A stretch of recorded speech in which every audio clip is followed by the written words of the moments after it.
나눔 서재를 찾아주셔서 진심으로 감사합니다. 오늘도 지혜를 나누는 소중한 시간이 되길 기원합니다. 항상 지나침이 이를 그르칩니다. 처음 의도는 좋았으나 욕심이 커지면 악을 행하기도 합니다. 지나침이 없는 중도의 마음이 삶을 평온하게 이끕니다.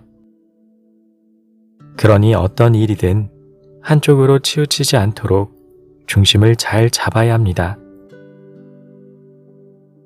오늘은 이와 관련된 생각 나눔과 함께 책은담, 고난을 딛고 일어서게 할 말들에 실려있는 이야기를 들려드리겠습니다.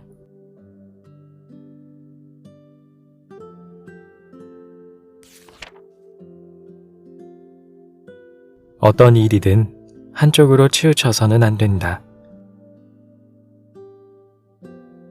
기상은 높고도 넓어야 하나 정상적인 기준을 벗어나서는 안 되며 마음은 치밀해야 하나 너무 소심해서는 안 된다. 죄미는 맑고 담백해야 하나 한쪽으로 치우쳐서는 안 되며 지조를 지킴은 엄격하고도 분명해야 하나 과격한 데까지 이르러서는 안 된다. 중간만 가도 다행이다. 어떠한 일에서 큰 성취를 기대하기 어려울 때 흔히들 하는 말입니다. 최고의 자리는 가지는 못할지라도 중간 수준이라도 이르면 어느 정도 만족한다는 뜻으로 여기에서 중간은 어쩔 수 없는 차선책 정도의 의미가 됩니다. 그런데 이렇게 말해도 될 정도로 중간 수준에 도달하는 게 과연 쉬운 일일까요? 계획을 세워 돈을 쓰고 쓸데없는 곳에는 잘 쓰지 않는 사람을 검소하다고 하지만 검소함이 조금만 지나치면 자린고비가 됩니다. 늘 긍정적이고 외향적으로 활동하는 사람을 우리는 활발하다고 하지만 조금만 지나치면 방탕한 사람이 됩니다. 중간만 간다는 건 생각보다 상당히 어려운 일입니다. 중도의 기준이라는 것은 사실 없습니다. 다만 사람들과 함께 살아가는 세상에서 우리가 암묵적으로 정해놓은 상식선이라는 게 있습니다. 예컨대 아무리 법도에 구애받지 않고 남의 눈치를 보지 않는 성격을 가진 사람이라도 나체 상태로 길가를 거니는 것은 허용되지 않는 것처럼 말입니다. 이러한 선을 지키는 수준에서 우리는 마음껏 자신의 개성을 드러내도 좋을 것입니다.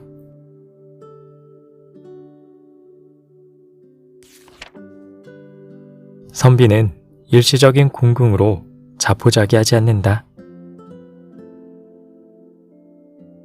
허름한 집도 깨끗이 청소를 하고 가난한 여인도 정결히 머리를 빗으면 겉모습은 비록 예쁘고 화려하진 않더라도 기품은 절로 우아하다. 그러니 선비가 일시적으로 궁궁함과 쓸쓸함을 겪는다 한들 어찌 바로 자포자기하겠는가? 부귀는 언제라도 변할 수 있지만 그 사람이 가지고 있는 고유의 기품은 크게 변하지 않습니다. 그렇기 때문에 본래의 기품이 고아한 사람은 상황이 여의치 않게 되어도 초라하거나 쓸쓸한 모습은 보이지 않습니다. 사람 자체가 명품인 사람은 값비싼 옷이나 가방을 지니고 있지 않아도 특유의 아우라가 뿜어져 나와 빛이 납니다. 겉으로 보았을 때 낡고 허름한 집이더라도 방 안을 깨끗이 청소하고 집안의 물건을 가지런히 정리해 놓으면 집을 방문하는 사람도 기분 좋게 지내다 갈 수 있습니다. 넉넉지 못한 상황의 사람이라도 항시 몸을 깨끗이 하고 머리를 단정하게 하여 사람을 마주대하면 상대방은 상황만으로 사람을 재단하지 않게 됩니다. 지위가 높고 명예로운 사람도 한순간의 실수로 추락할 수 있으며 어렵고 힘들게 살던 사람도 일생일대의 기회를 맞아 좋은 환경을 맞이할 수도 있습니다. 그러므로 언제라도 바뀔 수 있는 여러 요인들에 일희일비하지 말고 영원토록 변하지 않는 올바른 마음가짐을 가지도록 노력해야겠습니다.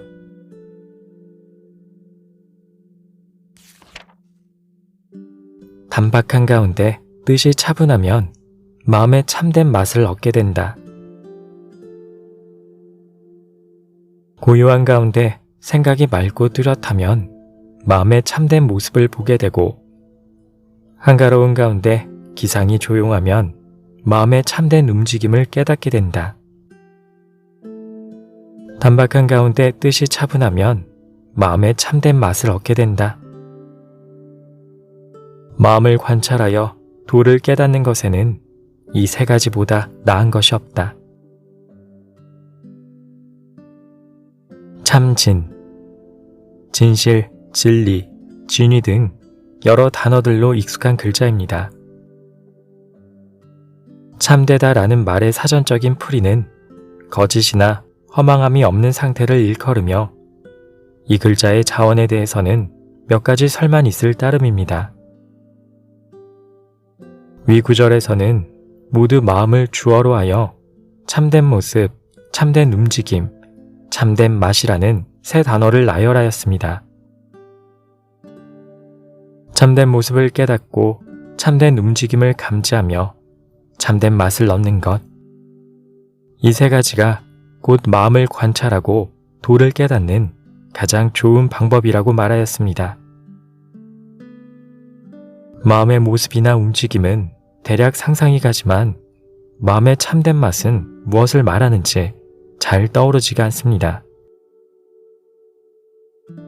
소동파로도 잘 알려진 중국 북송대의 문인인 소식의 시를 하나 소개하고자 합니다.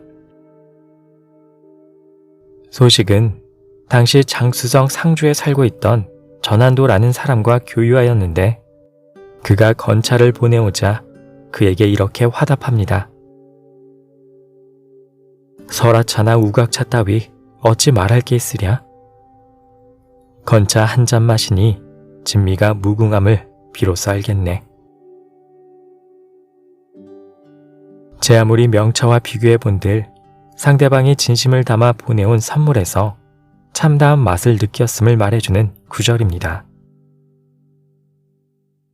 마음의 참된 맛 또한 이와 비슷하지 않을까요? 화려하고 떠들썩함보다는 단박하고 차분함, 이에서 진정한 마음의 참맛을 느낄 수 있는 것입니다.